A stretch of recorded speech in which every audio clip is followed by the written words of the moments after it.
Uber reported third quarter financial results, so let's take a brief review of this ride sharing and food delivery company and see what figures they reported. And the major theme here is that people are eager to get out of their homes after being cooped up for over 2 years during the pandemic, or, roughly 2 years. Overall revenue increased by 72% for Uber in the third quarter to 8.3 billion. However, the top line figure was boosted by adding revenue from an acquisition they made last year that now in the middle between the 2 years that compared favorably to last year. So they had revenue this year that wasn't there last year, and so that's what caused the top line to look a little better than what it actually was. Don't get me wrong, the top line was still solid and it still grew, but the acquisition made it look better than it actually was. The loss per share of $1.28 was more than double the loss per share for 61 cents last year.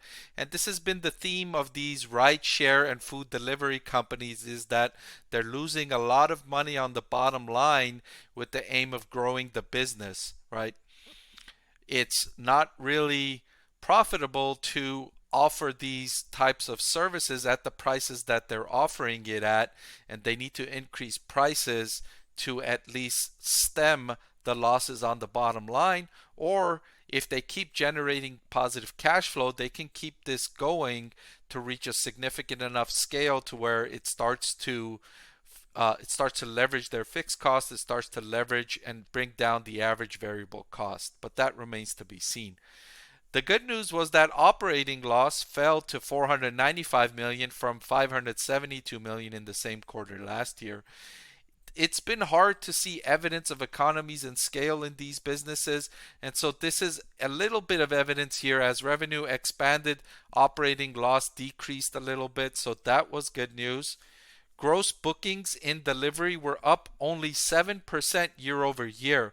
Remember that food orders for food delivery surged during the pandemic as restaurants were closed, and so people were ordering a lot of meals for delivery to their home. So the fact that they were able to grow on top of that, despite restaurants have been reopened and people are going back out and going to bars and restaurants more often, it's okay. It was to be expected for revenue in this segment to slow, for gross bookings in this segment to slow. Overall gross bookings, however, were up 26% to 29 billion. This includes the bookings from rideshare, which was up more robustly than food delivery. Monthly active users increased by 14% to 124 million. The number of trips that people took was up by 19%. This is good news to see people signing up for Uber, going and taking more trips, despite the fact that the prices for trips on Uber is up significantly compared to the same time before the pandemic onset. Prices are way higher, but the fact that customers are increasing and trips are increasing is good news. The next thing I'll note is that take rates are jumping. Now, remember, as a customer, when you order a ride or when you order food for delivery, you're going to pay a certain figure, but that's not all going to that's not all going to Uber. Some of that money is going to the driver, some of that money is going to the restaurant, and Uber takes a percentage of the total transaction as revenue for itself. That's the take rate. And in mobility, the take rate increased from 22% to nearly 28%. So Uber is taking a larger percentage of the total order value, squeezing out the driver, squeezing out the restaurant, and taking more for itself. In delivery, that increased from 17.4% to 20%. So that's partly how Uber increased revenue, is by taking a greater share of the overall gross booking value.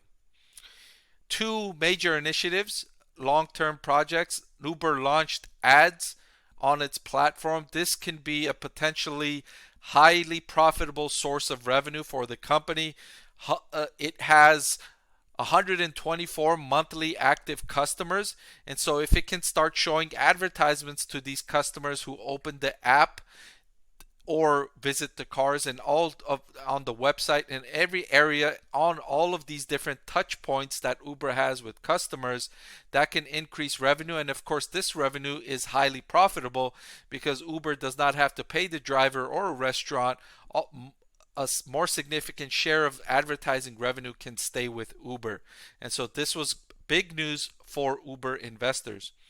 Further, it signed a 10-year partnership with autonomous delivery company Nuro.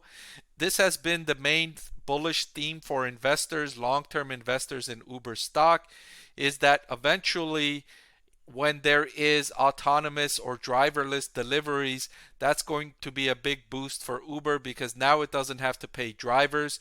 And so that can be a big boost to revenue overall if it can keep 100% of its gross bookings instead of just 27.9% in gross booking in mobility and 20% in delivery. Think of the boost in revenue if that goes to 80 or 90% instead of 28 and 20%. So that's a bullish theme for investors longer term.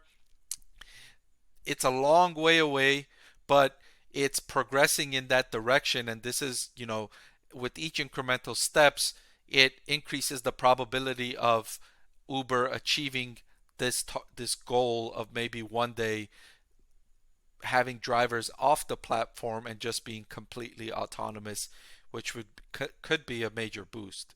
That remains to be seen. Free cash flow decreased to 358 million from 524 million last year. That's a little troubling when overall revenue is up 72%, still free cash flow is down. And that's been, again, as I noted earlier, it's hard to see economies and scale in these types of businesses, and Uber specifically. Revenue has been jumping for years, but it's hard to see economies and scale with cash flow, with operating profits. And this is yet another sign here where free cash flow actually decreased even though you had this robust top line growth. Okay, that's all I've got for this Uber stock review. Thank you for watching. If you gained some value from this update, please hit the subscribe button. It'll help me make videos like this one. I want to thank the Motley Fool for sponsoring this video. The Motley Fool is a company that provides investing insight and stock recommendations for all investors of all skill sets and risk levels.